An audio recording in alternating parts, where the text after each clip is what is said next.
Welcome to the Deep Dive.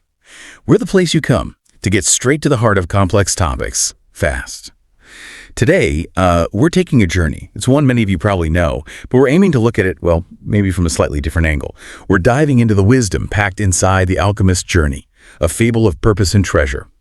We'll be using bits from the story itself and also some insights from a critical review. Our mission really is to pull out those key nuggets about finding your purpose, chasing dreams, and maybe most importantly, figuring out what true treasure actually means. We'll follow Santiago, the shepherd boy. His recurring dream kicks off this huge adventure across continents, unexpected hurdles, and that big twist at the end. It changes everything he thought he knew about, success. Exactly, and that's why it sticks with people, I think. It's not just a nice story. It's almost like a framework for looking at our own lives. As we go through Santiago's journey today, we'll find some maybe surprising truths about purpose, about setbacks, which aren't always what they seem, and about this transformative path we're all on, really. Whether we realize it or not, think of it like a mirror. It shows us our own hopes, our fears, and maybe some wisdom we didn't know we had. Absolutely. So let's start maybe not with the sheep in the quiet life, but right with that dream, that really vivid recurring dream he has about treasure buried near the Egyptian pyramids. What's interesting is how it sort of bypasses his everyday contentment, right? It taps into something deeper. What are these kinds of internal nudges? Are they just, random brain static during sleep? Yeah.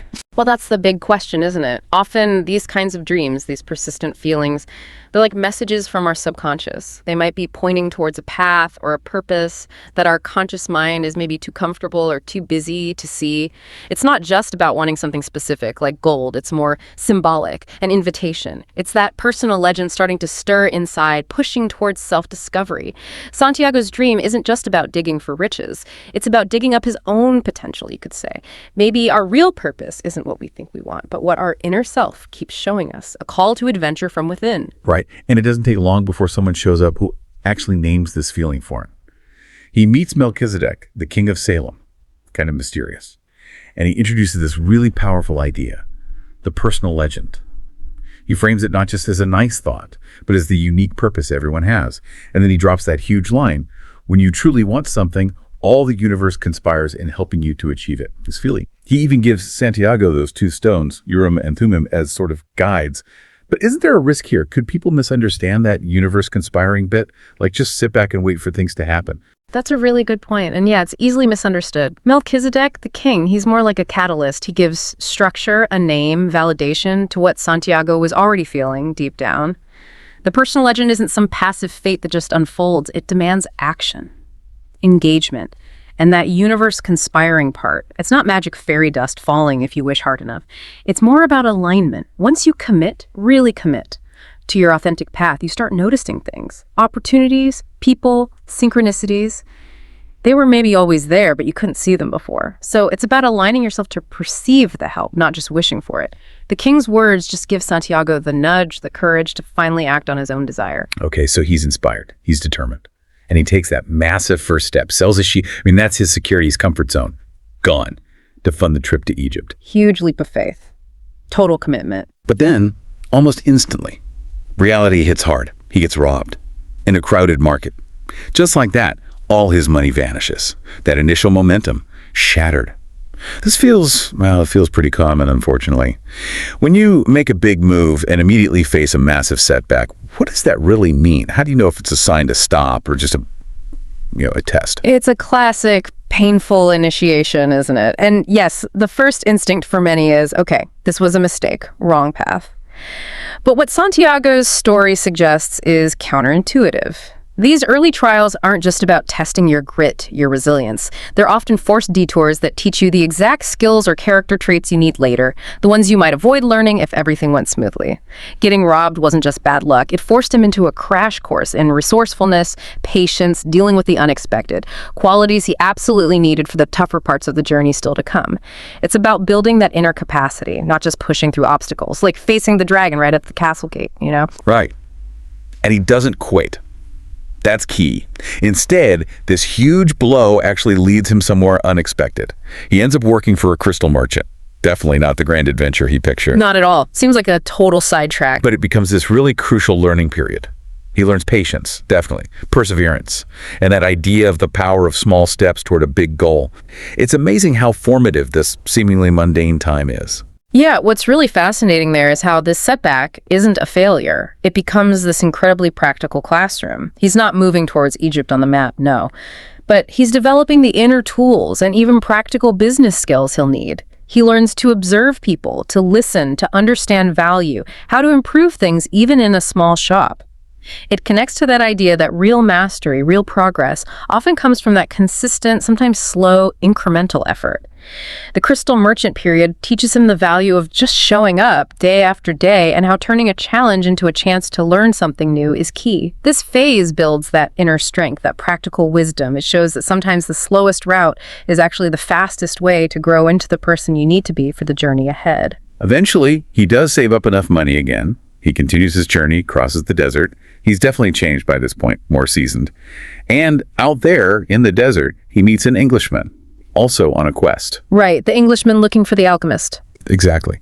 Searching for the secrets of alchemy, turning lead into gold. And from this guy, Santiago picks up on the importance of knowledge, yes, but also this idea of transformation from within. It hints at different kind of alchemy, doesn't it? Not just literal gold. This is a really key symbolic shift in the story. It moves the focus from external riches, the gold, to internal refinement. Alchemy, in its deeper symbolic sense, isn't just about metallurgy. It's about purifying the self. Shedding those limiting beliefs, integrating the shadow parts of yourself, transforming your own base metals, fears, doubts, unconscious stuff into the gold of wisdom, self-awareness, courage. Meeting the Englishman, learning about this quest for knowledge and inner transformation, it broadens Santiago's whole perspective. It shows him that the most valuable changes happen inside. It prepares him mentally for the deeper lessons to come. It's like a framework for continuous self-improvement, seeing every experience, good or bad, as raw material for that inner work. And then, deep in the desert, his path finally crosses with the alchemist himself. The actual alchemist. This feels different from meeting the king or the Englishman. It's like the master mentor figure. The ultimate guide, yeah. And the alchemist's core teachings are really direct, but profound. He tells Santiago he needs to learn to listen to his heart and to read the signs around him, and crucially, to face fear with courage. Yeah, we hear that phrase a lot, listen to your heart. But practically speaking, how does one actually do that? Especially with all the noise of everyday life, other people's opinions. That really is the million-dollar question, isn't it? The alchemist is that mentor who doesn't just give answers. He teaches Santiago how to find his own answers inside himself, cultivating that inner compass. Well, it often means making deliberate space for quiet, for reflection. It's not always easy. It's about paying attention to those subtle signs, maybe not mystical portents, but patterns you notice, gut feelings, recurring thoughts that gently push you one way or another. It's learning to tell the difference between real intuition and just, say, wishful thinking or fear talking. And the courage part, that comes from trusting that inner voice even when logic or maybe society seems to point in a different direction. It's less about finding one perfect answer and more about building confidence in your own judgment, your ability to sense your own truth. While Santiago is traveling with the alchemist, learning these things, he hits another major point in his journey. At an oasis, he meets a Fatima and falls deeply in love. A powerful connection. Yeah, it feels really significant. For a moment, you wonder if maybe this is his treasure, if his journey changes direction again. But Fatima shows this incredible wisdom.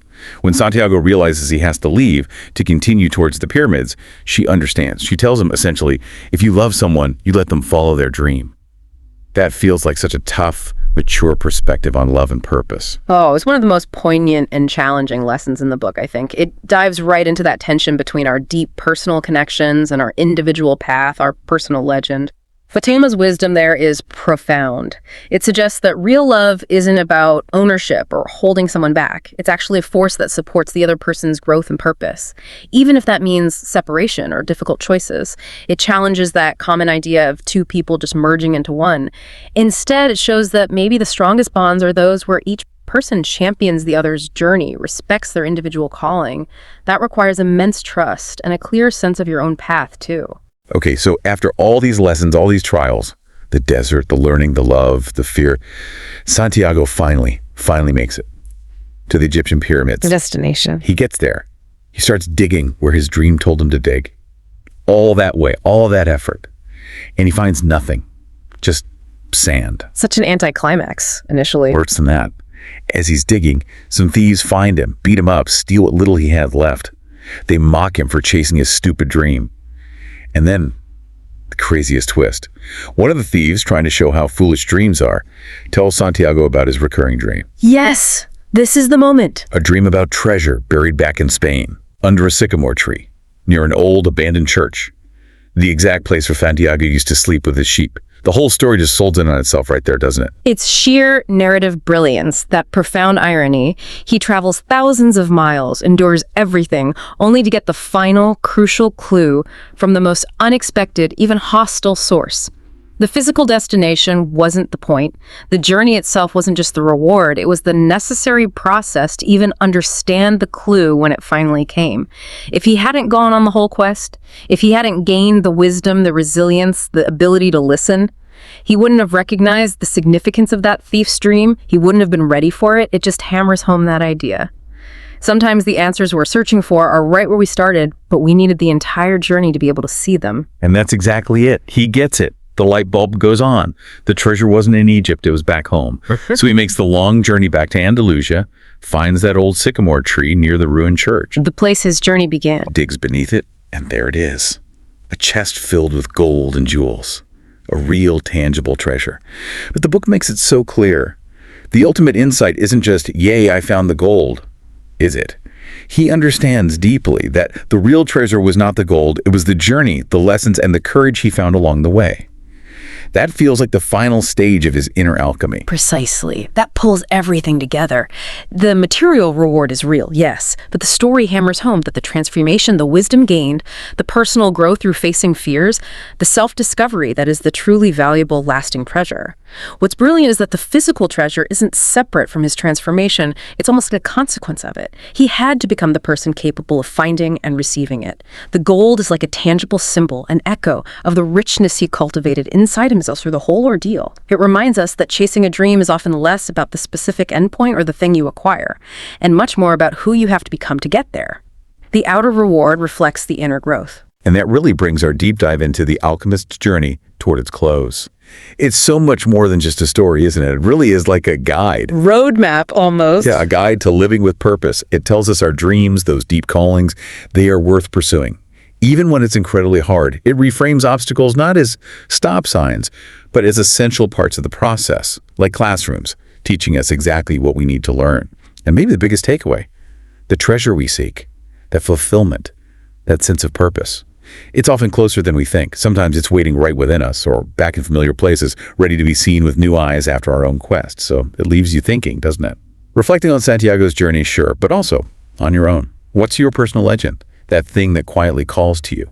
And, maybe more pointedly, are you ready to take even just that first step towards it, even if it feels a bit scary? And let's circle back to that powerful quote from the King of Salem. When you truly want something, all the universe conspires in helping you to achieve it. It's really an invitation, isn't it, to align your actions with those deep intentions. So maybe the question to leave you with is this. What's your treasure? What does that look like for you?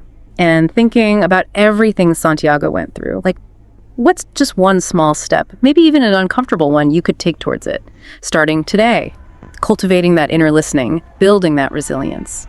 Great questions to ponder. Thank you for joining us on this deep dive. Until next time, keep exploring, keep learning, and keep diving deep.